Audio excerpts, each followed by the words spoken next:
Hello everybody, and welcome back to the final episode of Let's Play Guacamelee's Pro Run. What I'm doing here is showing off the new area, which is Pico de Gallo, inside of a volcano. Unfortunately, the early part of this recording got corrupted, so we can't see the entrance to the volcano, but it's nothing much. Calaca basically shows up and is talking to Los Tres de Muerto, who was skeleton triplets over there. I guess they're not triplets, but the 3-in-1 skeleton. And the deal is, this is the one who is making Calaca's Esqueleto armies, in exchange for which he will resurrect the fourth one of their group named Pedro. Presumably then they can be a full mariachi band, a bit like that one that we rescue later.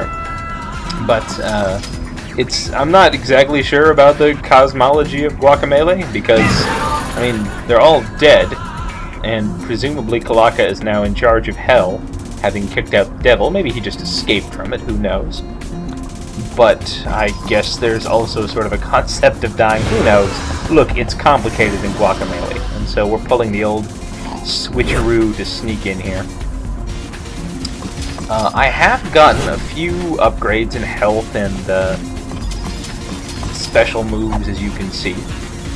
I like that we actually hit him a little bit, and I think when we start the fight, he's got just a tiny bit of health in him, but anyway. I guess. Instead of a sombrero, we have a luchador mask. This is a fun area, and it's really big. It's obviously got that huge skeleton set piece in it. Yes, I see. One of the changes in this, the Super Turbo edition, is you have these dark energy Esqueletos, and they're quite threatening. Their deal is they will attack, they teleport around when they're attacked, and so you can't just pound on them until they die. They'll randomly teleport. Now, unfortunately, they also end up being a lot quicker to attack, a lot more aggressive. You can see that yellow one there. They look kind of cool. It's a neat late game challenge. I like this room in both of its forms, but I like the geodes that show up in the dark world. That's cool to me. So yeah, the dark energy forms tend to have slightly more health, be slightly more aggressive, do a little more damage, things like that. And again, we're playing on hard, so that makes things all the more tricky. We've purchased most of the upgrades by this point. That's because it took me forever to go through all of the arenas in the Caverna de Pollos. Fortunately, we're not facing off against the dark energy four-armed skeletons. So those guys are beasts. I'm sure we'll get to them before too long, though. Fair warning, I didn't want to show me doing off all of these arenas and some of the harder boss fights several times over, so there is a bit of editing in these videos. So if you happen to see my intenso meter go up or down at some point in time, that is the reason. I've edited out a failed thing. I actually think I got cornered by these two four-armed skeletons and killed the first time I did this arena. That's why I bring it up here. So these are the harder version of those balloons. They pop after only a few seconds, and I think they do even more damage than usual. Now when I fully upgrade Intenso, I forget if I actually have it at this point, but I become an absolute beast. You can see that I'm restoring health at a greater rate. Another upgrade for Intenso increases your Intenso meter much more quickly. And the third one makes it so that a single punch from you in Intenso will break through any shield, which, as you can imagine, is very nice. So one thing I have to give the game credit for is these... that was close. Touching the lava at all in this region is quite a bit different from the green acid that we've seen other places. Lava just kills you instantly, making you restart from the nearest checkpoint, and also redoing anything that you've done in the meantime. So if you fought your way through a room and recovered treasure or something like that, one of the health or stamina upgrades, you'll have to recollect that, as opposed to the lava, which just teleports you nearby. You can also see that purple block there. That is something which is going to come up, and it's a new Pollo power that we'll gain access to at some time. There is an additional piece of the mask that you have to collect. in the Super Turbo Championship Edition. But again, as in the main game, once you collect all of them, you will actually be able to fly indefinitely, which is kind of neat. So I said I like this new area, and it's for a whole bunch of reasons. What I appreciate is the new version is in some ways very similar to the old game, which is just what you'd expect. You can see that the dark matter version of the four-armed skeleton is no joke, nothing to sneeze at. He can really stun lock you with his whirlwind attack, and I think because I'm playing with the Alabrije costume, I think a single hit from him with his forearm attack, even if I'm at full health, will just totally do me in. So, something I want to be careful of. Oh, what I was going to say was, what I appreciate is, in some ways, the new version and the old version are fairly similar. However, in the ways that it's different, the new areas, the new Intenso power, things like that, they really didn't skimp. And I don't know, I appreciate it. I feel that everything that's been added that's new has been thought out pretty well. Obviously, this region here, Pico de Gallo, took quite a bit of work. I think we can see, oh well, we maybe saw in the previous area, which as I said, unfortunately got corrupted for whatever reason when I was recording it. Perhaps it's usually pretty good, but it seems like with Guacamelee it's had a couple problems. Anyway, in the region that we saw before, we saw a few missives from the life of Tostada, just talking about her role, which was as a savior to the people of the Canal de las Flores, the old people of the Canal de las Flores.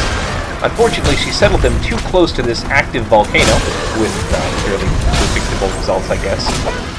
And they were all vulcanized. They were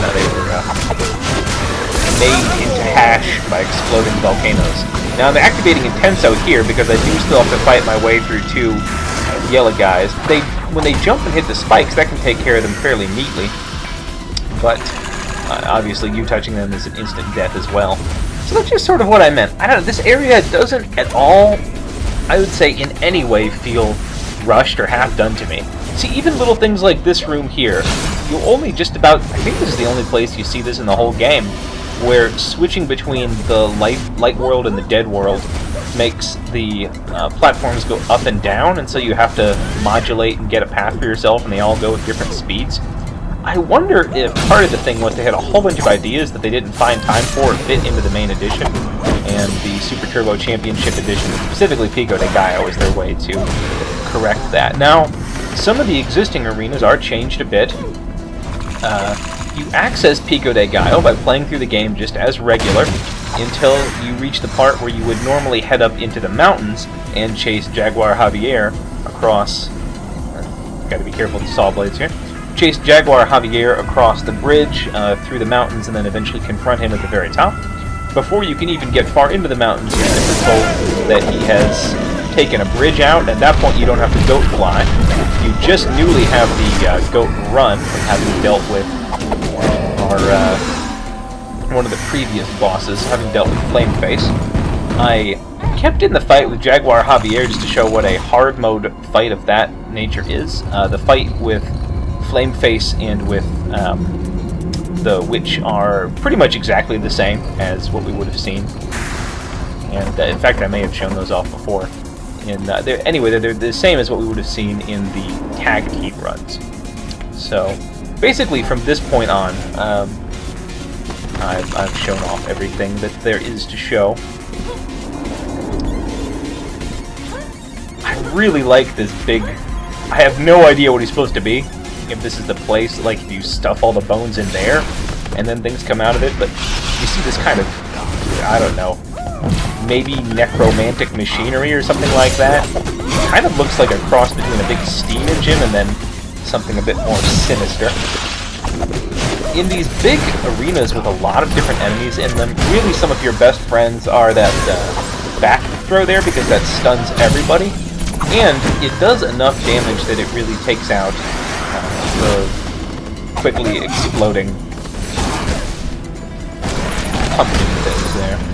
So the other advantage to, well, the other difficulty with fighting the dark matter versions of the Escalitos is they take a good deal more punishment before they get stunned and then become throwable. So, normal situations where you may be able to take out a lot of regular ones just by throwing them, you will find yourself unable to. This isn't really a challenge at all. It may have been harder if I wasn't wearing the Alabrije suit, but in an Alabrije suit, a single punch takes care of those guys. Now, as you can see here, this is obviously a different place than normal to get the goat fly. You know, you actually get the goat fly before you tackle the boss of this region, so I'm not sure. I can't think of a reason why you wouldn't be able to just leave Pico de Gallo at this point and continue on with the game. They get you to a place where you could advance up in the mountains. Maybe Jaguar Javier doesn't fight you, or maybe they have some other set piece that keeps advancing. But anyway, so the two new regions, as I said, are Canal de las Flores. Oh, I saw that red break up there. I have to make sure and get that. Canal de las Flores and Pico de Gallo here. Thank goodness this is green acid, by the way. If this had been that red lava, that would have been two hard restarts for me there. So a lot of these regions are fairly tough, and even if you've gotten most of the upgrades fairly diligently, as I have, I'll still throw you for a loop. The one thing I will say is the lava being just a complete reset on your game, it is fairly annoying to me, just because... I'm going to need to do a goat fly there. Just because it makes there be a longer time between tries. I mean, the real magic of the green acid, from my perspective, is as soon as you fall off a place, you just instantly get to retry. And one of the real benefits of this game is it doesn't punish very well trying and failing at things. So it encourages you to try all the cool stunts that you would otherwise want to. I've been playing a couple other Metroidvanias, in particular Axiom Verge. And one of the things I really appreciate about this game is, first off, it makes it very easy towards the end to get around. You just get a lot more powers, and you feel like you have a lot more options movement-wise. And second is, while there is a power advance in Axiom Verge, but you really, with every one of these new powers, it just lets you do so many new things, you end up feeling a lot more powerful. I like those big... I guess they're not conquistador skeletons. I guess they're more Aztec-looking skeletons, because they've got those sort of saw-bladed, I don't know if they're swords or paddles or what you would call them. I guess swords that they would use for sacrifices and things like that. Again, they're kind of half sunk into the lava and kind of ruined. You get the sense that this maybe used to be a large ruin complex, and that the boss of this area, Las Tres de Muerte, as I think is who they are, the Three of Death, are sort of engineers, in the sense you get. Although again, there's a theme going in this game, which I think is interesting, of people who are sort of forced to do one thing, but really would rather do something else. Juan wants to be a... There we go. And again, any contact with the lava here is just an instant game over. You know, please restart everything. But anyway, Juan really wants to be a luchador, but instead it's supposed to be an agave farmer.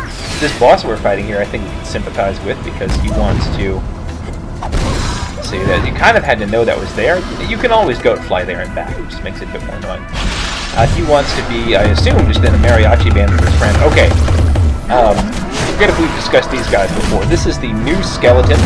These are kind of wrestlers, and you can see his hands turning pink like that. That particular purple-pink blend is code for can't be dodged. If you dodge roll into that, it'll smack you just like regular. And because I've got the Alabrije suit on, and this is hard mode, he does a ton of damage. So this guy, you want to keep off his feet as much as possible. One thing that they have changed that I noticed, and I'm not sure if this is hard mode or Super Turbo Championship Edition that does this, but enemies generally typically only have like 2 headbutts that they can take before it doesn't knock them away anymore. In either normal mode or in just the regular game, you could headbutt an enemy, they would fly away, and if you timed it just right, and you can see, got more of those dark energy ones down there. Okay, I haven't purchased the shield breaker yet, but I got it now. So this means if I'm in Intenso, any one of those enemies that has the multiple white shields on, those will all fall in a single blow, which is just very nice. There we Oh yeah, if you could time things just right, you could essentially headbutt somebody to death, even from full health, which was super convenient. Man, thank goodness for the throw invulnerability there. Okay. Now, once I flip this switch, I do a little bit more checking around the level, which didn't actually lead anywhere, so I decided to cut that out. So you will just see me tear through this block and then go through that giant skeleton there. Just for the sake of not watching me poke around this place a second time. I'm not sure why I left the Pico Skull Room. That's where we're supposed to go. Pico de Gallo is, of course, Rooster Comb. Spanish, so I'm not... I guess this is the Comb Skeleton Room or something like that. Not sure why I was dedicated to attacking these people either. It's probably not necessary, and more trouble than it's worth, frankly. So I think pretty soon I'll decide, you know what, forget it. And thank goodness they give me all my health back. I really like the crates of skulls that they have everywhere. Anyway, it is time now. Yeah.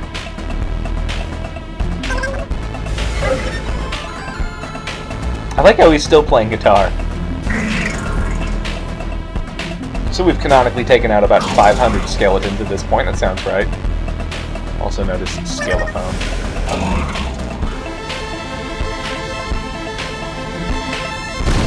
I guess Pedro must play the trumpet there.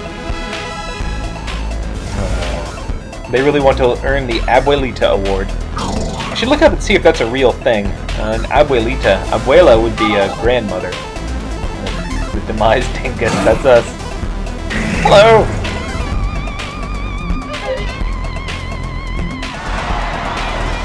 I like the big maracas guy doesn't really have much to say. I guess it's more of a horse skeleton or something like that.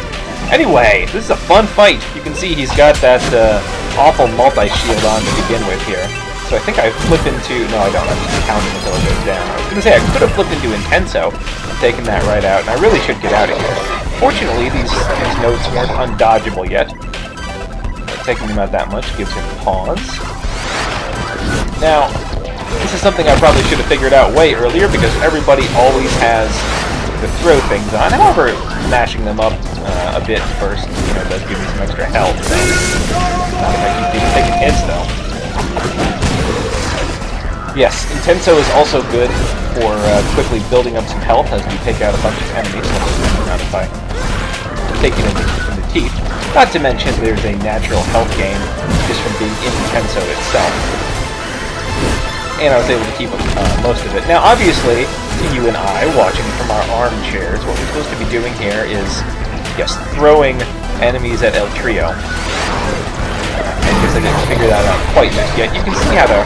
And even just throwing them down like that actually does it, so that's nice.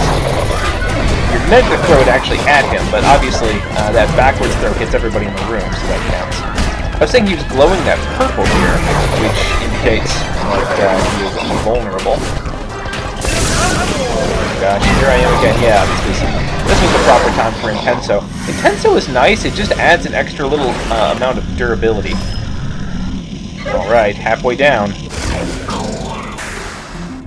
I don't like that you can't switch out of Intenso if you get into a cutscene, because I lost all of mine there and I didn't really need to. But this is a pretty cool second part. Time for the remix. And this is fairly standard here. First off, I like that they actually do play a remix, but you can see where the blasts are going to come from before they shoot out and everything. All in all, this is in hard mode, and you can see it's not the not what I'd call the hardest fight in the game, particularly not if you've got a full Intenso meter. Now, once you hit them enough, they kind of turn a muted color like that, which means they're going to do a little charge-up attack. You get a second or two to get out of the way, so again, not the hardest thing you've ever seen. As long as you can be more or less jumping. I don't think I'm in a tremendous amount of danger at this stage. You can see, heck, they're almost gone. One more ought to do them. Yep. Ah, not bad at all. Down they go.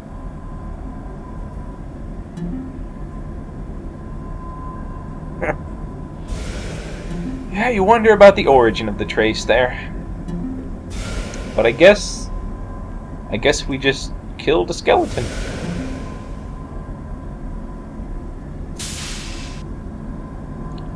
Yeah, I'm not so sure about that.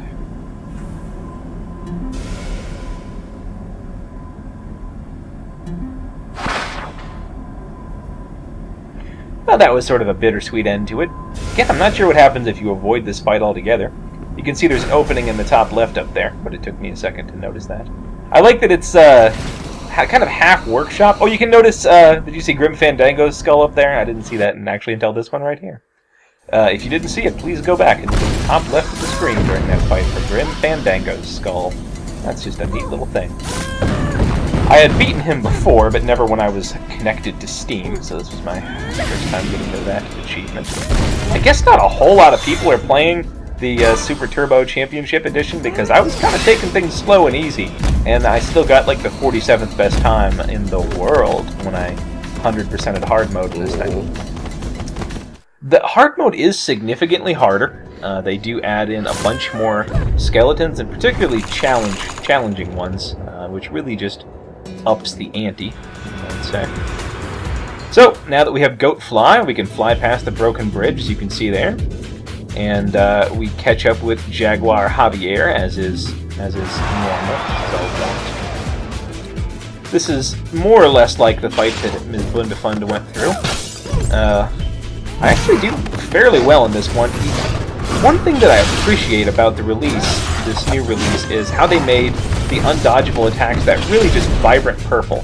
You know, he does this a lot in hard mode. I'm not sure if he does it quite as much in normal, but he'll dodge roll around until he can get you to stand still for a second, and then immediately pop out that club hit. And it's just so hard to get around. You want to be dodge rolling a bunch. But, see, he tried to do it there, but I was able to get out of it. This is the old trick of headbutting him until he stands still. I'm not sure how long that would have worked for. But there, you see that purple. It was extremely clear that that wasn't dodgeable. Now, if I just had a full intensometer, I could break through this thing in a single punch, which makes the last part of this fight trivially easy. Because I'm here to tell you, breaking through however many layers of this guy's thing when he's on his hard mode, and so much more apt to come after you strongly, it's no fun. Fortunately, it got him there, and he was down enough that it just took one dashing derp, I guess I should say, to get him through. Everything else is pretty much standard. You can punch him and he's sorry for what he did or whatever. And I did want to show, this is what happens when you show up at El Infierno without having completed everything. Yeah.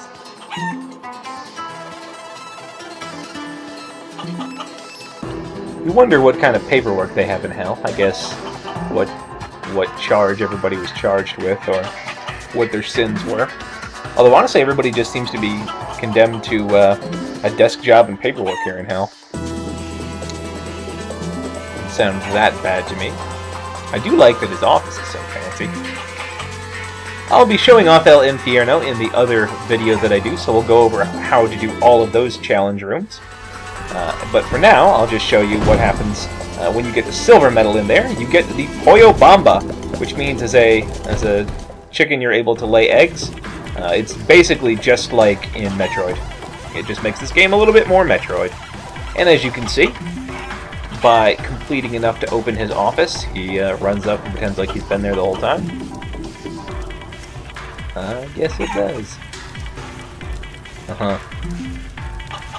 I like that Kalaka spray painted his stuff everywhere. Not sure why there's a watermelon. I don't know what that's all about. It's probably some inside joke. I do like that he's got a diploma. Anyway, you saw there was another chalk mule up there. This is a little hut you can find in the middle of nowhere. These are all little miniature stretch goals that Las Tres de la Muerte came up with. He said they were stretch goals and Kalaka hated them, and I appreciated that. But they're just little models of him and everybody else. They give you health when you're in that room, but that's all they do. Anyway, this is the final fight. This is after I've collected everything, I did 100% the run. I didn't need to, but I was compelled by forces I can barely understand. And so this is how you do Kalaka, if you know what's coming. The fight goes pretty much exactly the same in hard mode. I think he is a little faster, and his attack's obviously a bit more damaging. I'm doing this with the Alabrije suit, as I did a lot of the hard mode business. Just because it does make fights a little bit more pleasant. The number one complaint I have about boss fights is they have a lot of dang health, so doing stuff like this really helps. For me, I always ran into trouble with... See, those are undodgeable. You can see because of the purple. I always ran into trouble with Kalaka because I assumed once he started to disappear, then it was too late to really hit him. Not so, however. His cape stays around for a real long time, and his cape is fully hittable, takes just as much damage as he does. I'm really doing pretty well here. There you see. Not bad at all. Once you know what's coming, his fight is really a breeze. The same cannot always be said, unfortunately, of his second form, in which it's more... The problem I have with it as a final boss is it's just really kind of a waiting game. It's a cool set piece for sure, and he has a lot of cool attacks, and you know, it feels suitably epic and everything like that. But the actual fight itself is just, you know, I think you're supposed to take it kind of slow. He has an absolute ton of health, which is again why you use the El Abrije suit and you get hit by this, you know. I like his effects a little bit better too now that he's, my goodness. Yeah, Intenso will help. Here you can see I broke through that multi-shield with just a single thing there, and because Intenso has a larger meter because I've been upgrading that, and because it drains slower, and because I get some of it back when I'm hitting, I have a lot more Intenso than I did before. It makes it really nice. It's a mid-fight revival is what it is. So yeah, with him it's the same deal as usual. Keep the pressure on. Avoid his hits. You just learn exactly what he's going to do and where he's going to be. You really, you don't need to take any damage at all during the fight. And as I said, it's really more of a waiting thing. I think what they're counting on is you'll start to feel the heat a little bit, or frankly, start to get a little bored or something, and start to rush towards them and make mistakes. That's what ended a lot of these runs for me. And what I thought was going to happen there when I put on Intenso, dodge or something. I think I'm just about going to have enough Intenso to get me through, though. Ooh, I thought I was going to get him there, but next punch, yeah, there we go. And that's it! Thank you, everybody, very much for watching Guacamelee. I'll see you in the Infierno video. That's all for the main